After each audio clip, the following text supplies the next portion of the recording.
bet drąsiai galiu sakyti tuos verslus, ar ne, ar tos verslo atstovus, kuriuos matot spaudoje, socialinėje erdvėje, būtent kalbu apie Tauragę, tai jie vienaip ar kitaip yra susiję su Spiečiumi. Neseniai vaikščiom ir žiūrėjom, jis pakėlė, sako, čia Mercedes automobiliai bagažinė yra. Tai jie Mersams daro detalės, o apie dar NATO ir kitus dalykus mes dar pakalbėsime, ne kažkiek. Ar tu kada nors matėjai musę išmestą iš barščių? Ne, o labai gaila. Tada kitai pradedi vertinti ir barščius, ir tas į tave panašias muses.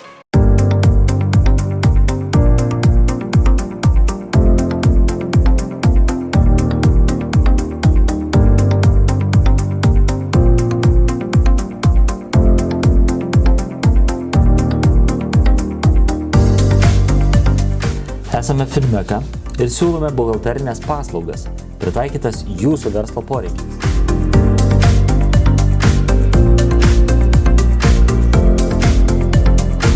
Įsipareigojame teikti kokybiškas paslaugas, kad jūsų įmonė galėtų siekti finansinio efektyvumo bei sėkmės.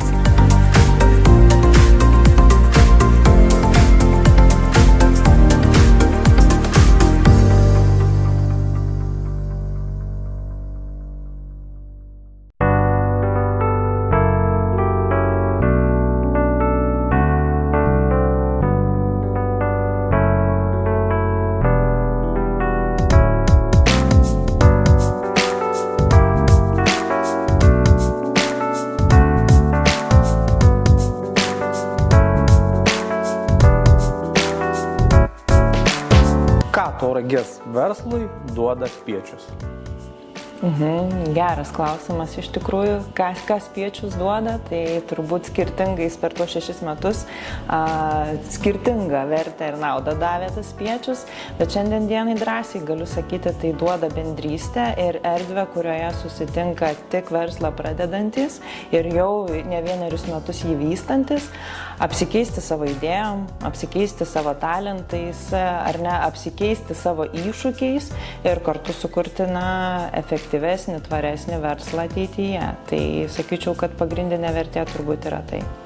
Ar turim kažkokių labai ryškių sėkmės pavyzdžių, kas išaugo iš Spiečiaus į tokią jau, gal dar per anksti sakyti solidesnę, bet į tokią tikrai veiklę ir žinomą organizaciją? Jo, tai kas ar ne ta sėkmė yra, jeigu mes kalbam apie vienaragius ir didžiaragius, ar ne, tai dėja dar Tauragė tokių neturi, bet aš tikiu, kad viskas ateityje.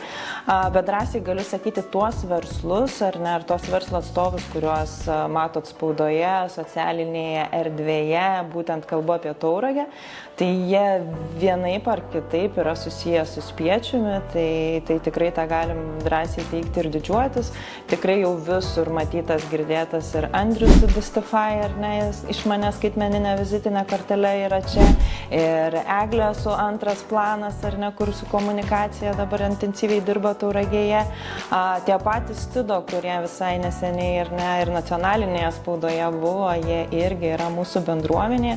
Tai drąsiai sakau, kad visi tie, kuriuos jūs matote, sutinkate kasdieną, tai galite iš karto klausti, o ką veikia Spiečiai, nes tikrai ras atsakymą, ką čia daro. Tavo jurisdikcijoje yra ne tik tai Tauragės padalinys, bet ir visos Lietuvos.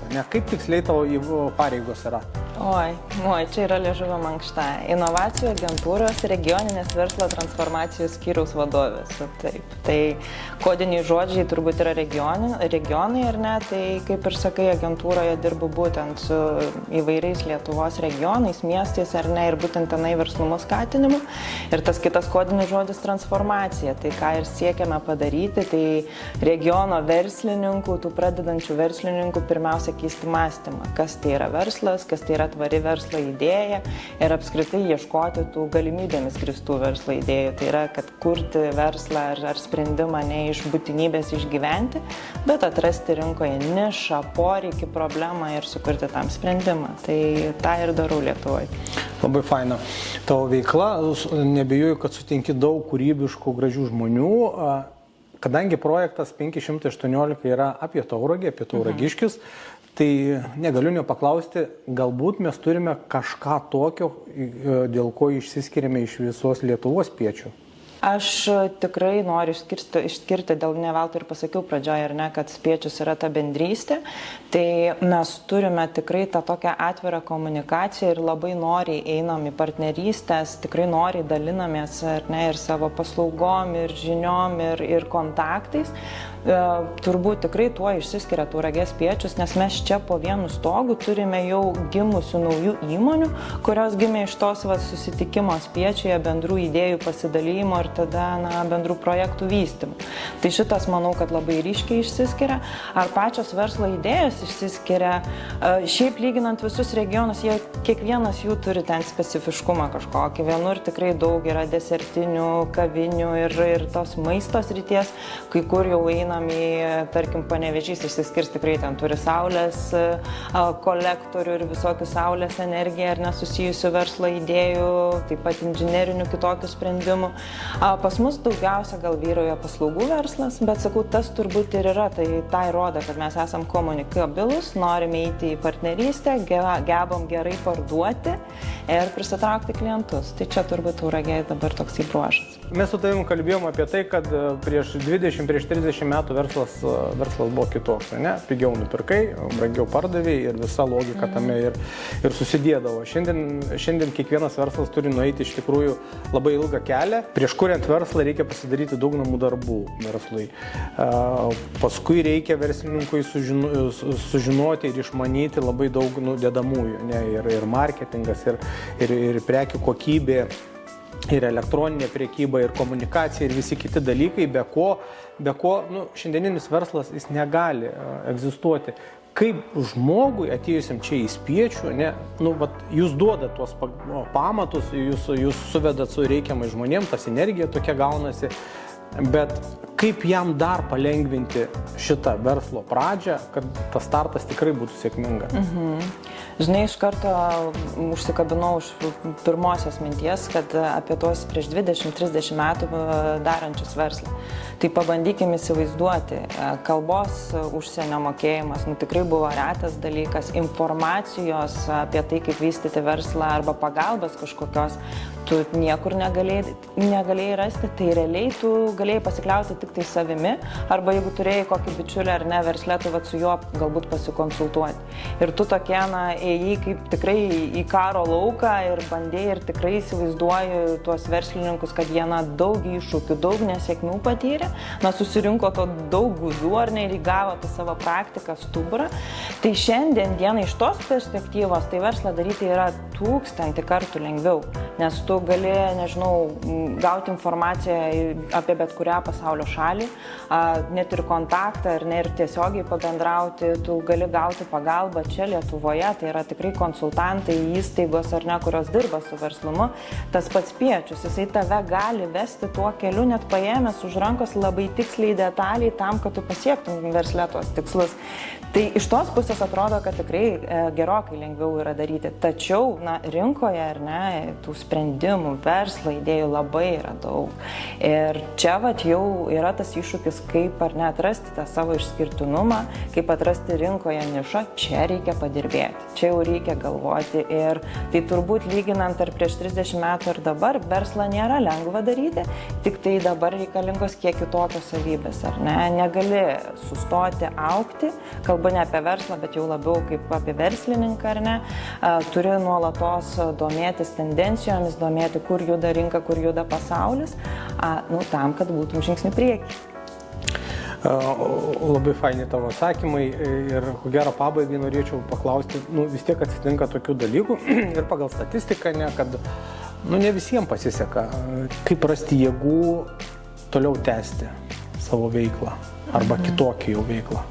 Žinai, man lengva galbūt būtų pasakyti, nežiūrint iš šono, tai aš ir pati stengiuosi tos minties laikytis, kad kiekviena nesėkmė, kiekvienas iššūkis tai yra galimybė.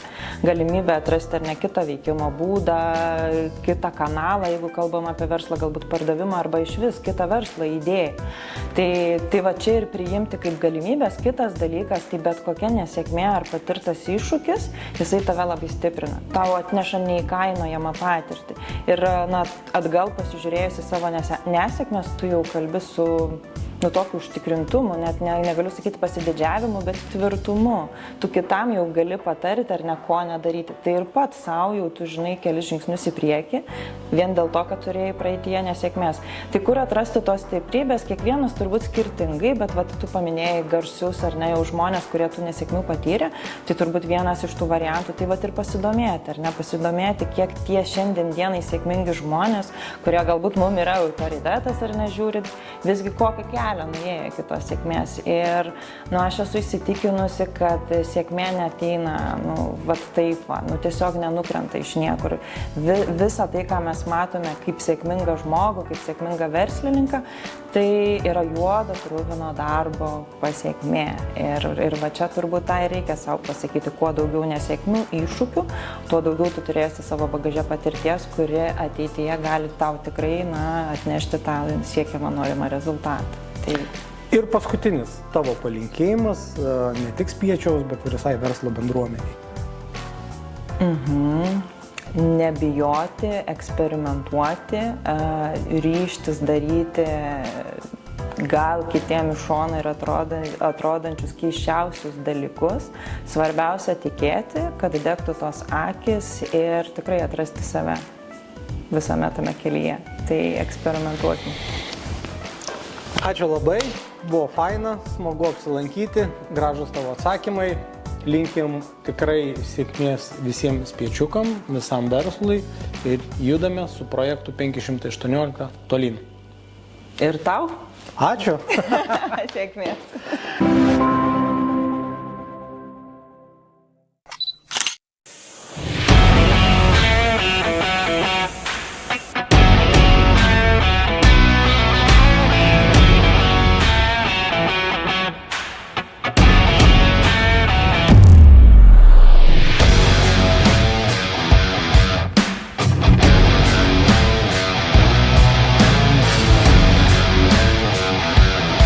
Labas, Juliau. Labas. Malonu pas tavęs apsilankyti. Malonu. Čia mes esam įmonėje Stido. Tai dabar mano pirmas klausimas yra, kas yra Stido? Ką reiškia? Stido? Stido yra 3 įkūrėjų pavardės. Tai čia tai banaliai, ne? Kaip, viskas. Pirmas raidės. Pirmas raidės. Ir ką jūs veikiat? Mes gaminam plastiką sustiprintą pluoštai. Stiklo pluoštą, anglies pluoštą. Jūsų pradžia prasidėjo 2018 metais ir praktiškai nuo 2018 metų, nuo nulio, jūs šiandien praeitais metais jūs pasiekė 2,5 milijono apyvartą. Jo, mes visi 3 turim kelias įmonės kartu, tai ten bendroj krūvoj sudėjus keli milijonai yra, bet šitą įmonę 2,5. Ir šiandien dirba čia žmonių kiek? 40. Va, prašau. Julius kuklinas iš tikrųjų sakydamas, čia stiklo pluoštą mes darom, bet jie čia daro labai įmantrius dalykus. Dabar neseniai vaikščiojom ir žiūrėjom, jis pakėlė, sako, čia Mercedes automobiliui bagažinė yra. Tai jie Mersams daro detalės, o apie dar NATO ir kitus dalykus mes dar pakalbėsim, ne kažkiek. Tai dabar čia kur mes esam? Čia gamybinis cechas didelių detalių.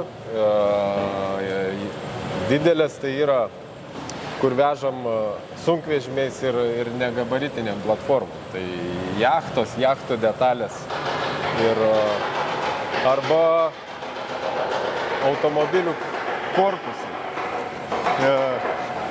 Darom greitosiams ir policijos automobiliams patį korpusą. Specialios paskirties mašinos. Jo, specialios paskirties transporto.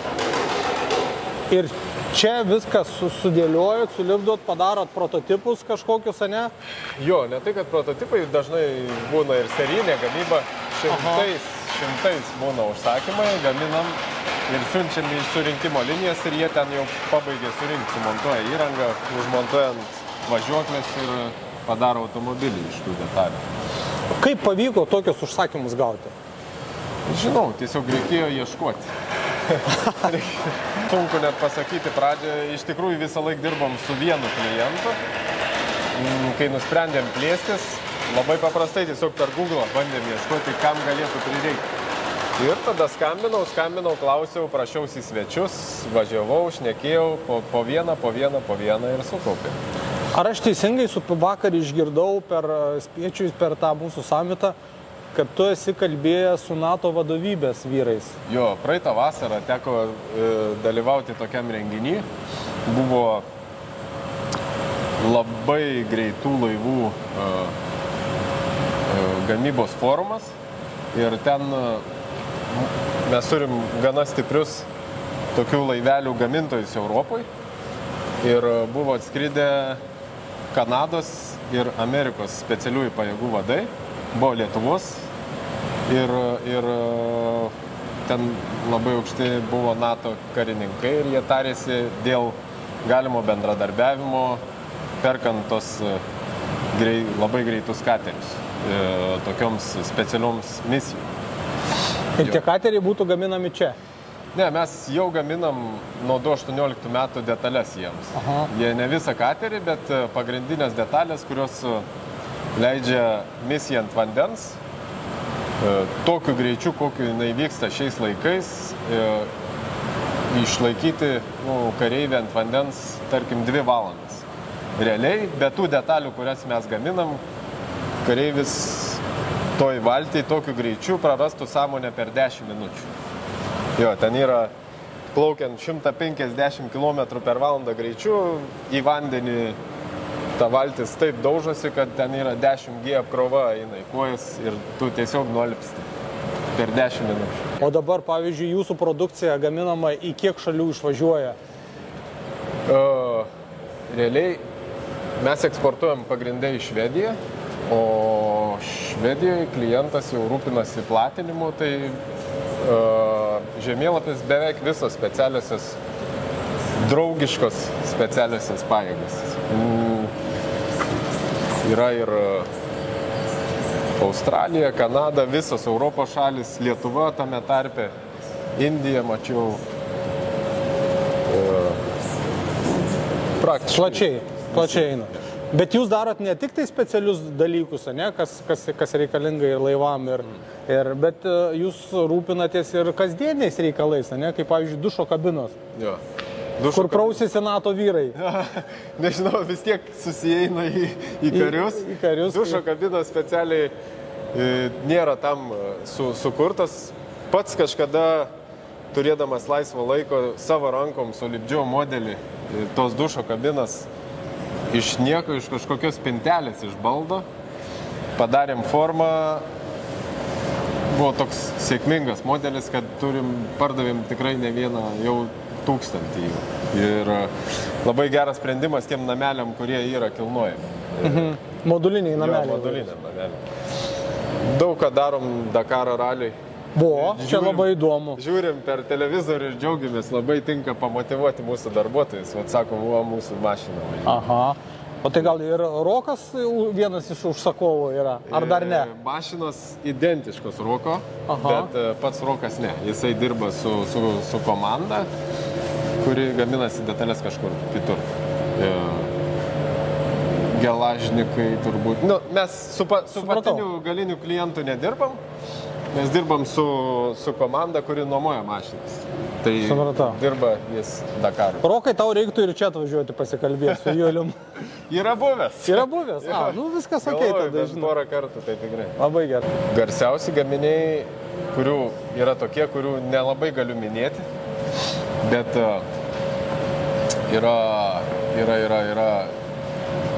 yra buvę mūsų gaminių Hollywoodo filmuose. Jo, toks filmas Galaktikos sergėtojai, pats naujausias, tai jų pagrindiniam kosminiam laive sėdynės yra mūsų. Sėdynės? Jo, ir...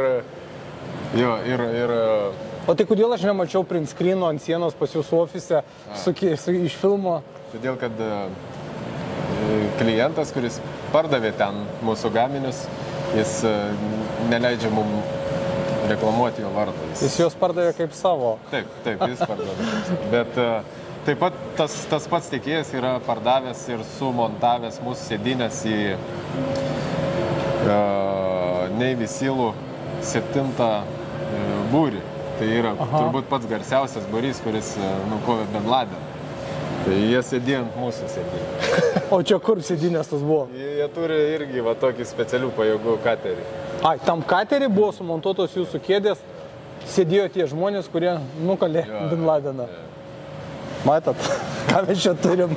Sako, turiu idėją, kaip padaryti detalę, kuri kainuotų kelius šimtus eurų ir pamažintų tos jachtos svorį ir padidintų 30% efektyvumą. Nu, kai sakau, kas per detalį? Sako, atsidaryk kompą. Sakau, neturiu, aš kaip pas mamą su telefonu sėdžiu. Sako, turi popieriaus lapą ir pieštuką. Pasiprašiau. Ir aš visą tą dieną ir dar sekančią dieną paaišėm, abudu darėm dizainą tos detalės. Paskui tokią detalę pagaminti užtruktų, manau, kokį mėnesį gal 2. Jis man davė 4 dienas ir 4 naktis. Tai dirbau, tada valandą pamiegu, vėl į darbą, valandą pamiegu, į darbą, valandą. Taip 4 dienas, 4 naktis.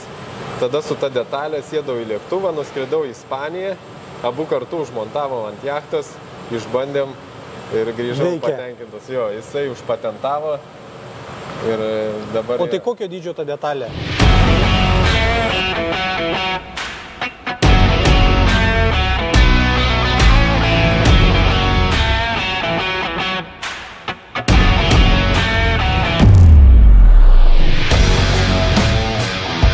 Ir tu su šito sėdėjai lėktuve?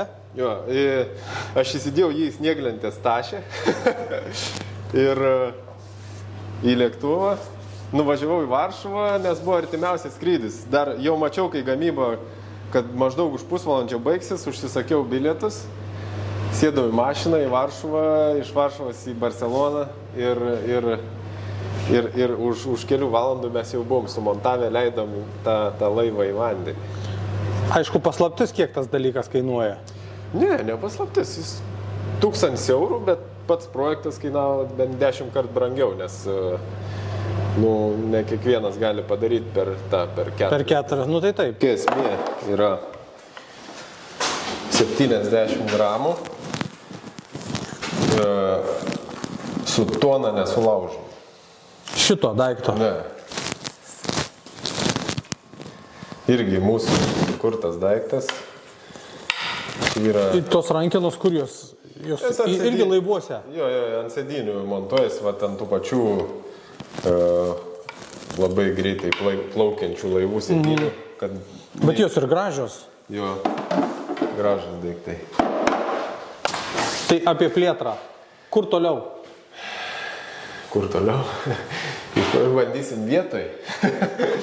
Nes norisi įdarbinti tų tauragiškių, atrodo, yra norinčių nemažai. O kaip kompetencijos, kaip specialistų randat? Jūsųgi specifika, patys mokinat? Jo, labai sėkmingai sekasi išmokinti. Labai man patinka žmonės, kurie ateina nieko nemokėdami. Esu susidūręs su daug tokių žmonių, kurie, jo darbas yra labai specifinis ir pasikvieti profesionalą, ir kuris jau yra daug metų tą dirbęs ir su juo yra daug sunkiau. Jeigu tau reikia kažkokių specifinių užduočių, kokybės, dar kažko, būna labai sunku įtikinti, nes jisai galvoja, kad jis viską žino. Ir iš tikrųjų labai smagu, netgi kartais lengviau yra su visiškai nauju žmogum, išmokinti nulipdyti žmogaus tai, ką reikia, ne? Jo, visi mokomės, einam mokymus, kaip tą padaryti, kaip mokinti, kaip kalbėti, kaip bendrauti. Iš tikrųjų, kaip verslą valdyti viską ir lipdom po truputį. Šiemet, iki pat šių metų augom 2 kiekvienais metais. Šiemet nusprendėm pristabdyti ir pajutom, kad iššvaistom nemažai resursų tam augimui, tada jau nebe viską valdom. Tai nusprendėm susitvarkyti viską viduj, visus procesus, sistemą, pasidaryti viską tokią normalią valdomą įmonę ir tada kitais metais turim planą tik nuo kitų metų vasaros pratęsti stipriai augti vėl. Nes verslas jis yra nuolatinis mokymasis, kaip mes norim, bet jeigu nesimokom, nežiūrim, nesiekam tendencijų, praktiškai ir augimą suvaldyti, tai irgi yra menas. Jo, sunkiausia atrodo ir nes. Tai Juliau, labai ačiū už mažą ekskursiją, už gamybą, už įdomų pokalbį. Labai noriu palinkėti jums sėkmės, augti. Aš galvoju, kai mes atvažiuosim kitais metais, tikiuosi, jau čia galėsim pro šlagbaumą pravažiuoti. Tai ačiū tau labai. Ačiū tau. Esu fotografas ir komunikacijos specialistas Renaldas Malychas, be proto mylintis savo kraštą. Sugalvojau Tauragiai padovanoti neįprastą dovaną. Per metus laiko nufotografuoti 518 tauragiškių portretų, išsibaršysiu po visą margą svietą ir apie kiekvieną parašyti trumpą istoriją, o gal net nufilmuoti interviu.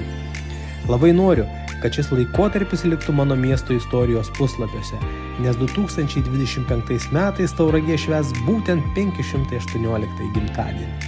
Čia mes ne tik iš naujo susipažįstame, bet ir skleidžiame žinią apie kūrybiškus ir darbščius tauragiškius. Manau, kad tokio projekto neturi nei vienas Lietuvos, o gal ir Europos miestas. O mes būsime pirmieji. Jei manai, kad mano veikla įdomi, matai tame prasmę ir nori kurti istoriją kartu, kviečiu prie šio projekto prisidėti ir tau. Jų kartu galime daug daugiau nuveikti savo gimtojo krašto labui. Sek mano paskyrą ir ten rasi visą reikiamą informaciją.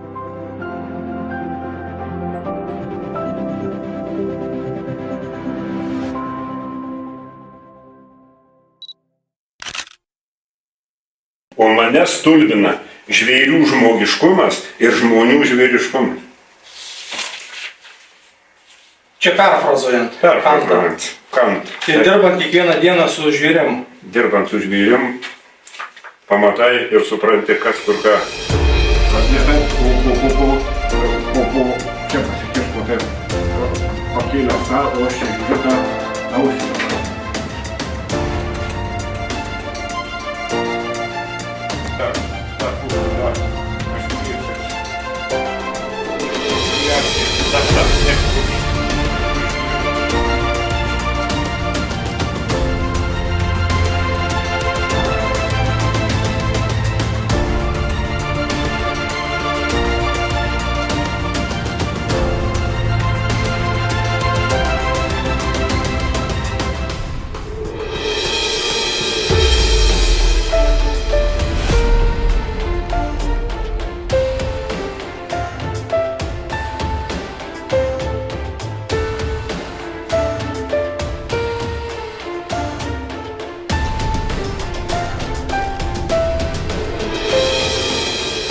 Visi aplinkui čia žino, kas tu esi per žmogus, ką tu čia darai, visi su gyvūnėliais, su žvėreliais, visi važiuoja, žodžiu.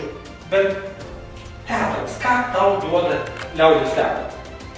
Buvo momentai, kai teatras skirtingus etapus praėjo. Tai buvo 92-3 metai, kada Armonaitė krizę pergyveno, reikėjo gelbėti teatrą, tiesiog ėjau gelbėti. Mano principas visuomet padėti žmogui. O šiuo metu, nieko man neduoda absoliučiai. Bet tik įsipareigojimas, dar kažką. Bet dar vienas variantas nuo vaikystės įprasta. Aš jau pirmą turbūt vaidmenį Žiurbarkės scenoje suvaidinau, dabar net neatsimenu, ar antroje, trečioje klasėje. Bet tas rolės, ką aš tada vaidinau, aš ir šiai dienai galiu jas daugmaž atkartoti per kasdien. Per Kraštiečių dienas Šimašius pirmoje eilėje sėdi, o į sceną įjoja daktaras Ivanas, važatuką, kur mes daktarų atėjo, aš Šimašius pirmoje. Šimašius visas spektaklis sėdėjo į daktarą kalai, pasibaig, atsisikau dar laikai, o kur nueidėjai? Gerai, sakau, patikim žmogus, galima bus ir didesnius reikalus tau turės. Bet tai reiškia, kad ten, kur vaidina Eugenijus Kriaučiūnas, kad ten liūdna nebūna ir visada reikia ateiti, nes tu nežinai, ką jisai gali iškviesti. nuo režisūros aš nenukrypstu. Bet ką pasakysiu, gali sėdėti ir tau bus pritaikyti.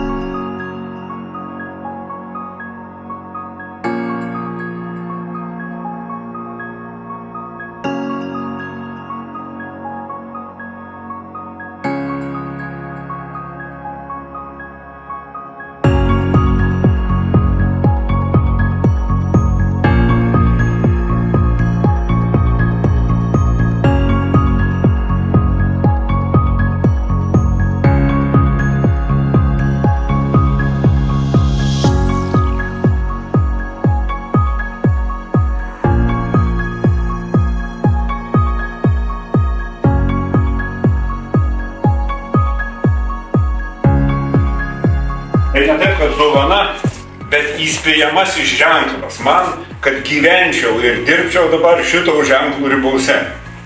Įspėju, kad Eugenijau, jau didžiausias tavo gyvenimo darbai yra padaryti, atlikti. Dėte, Fauste yra Mefistofelio monologas.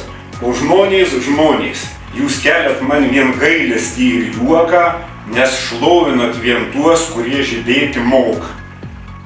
Ir dabar tu ką darai visą tą, tu surenki 518 vienai par kitaip sužydėjusių tauragiškių.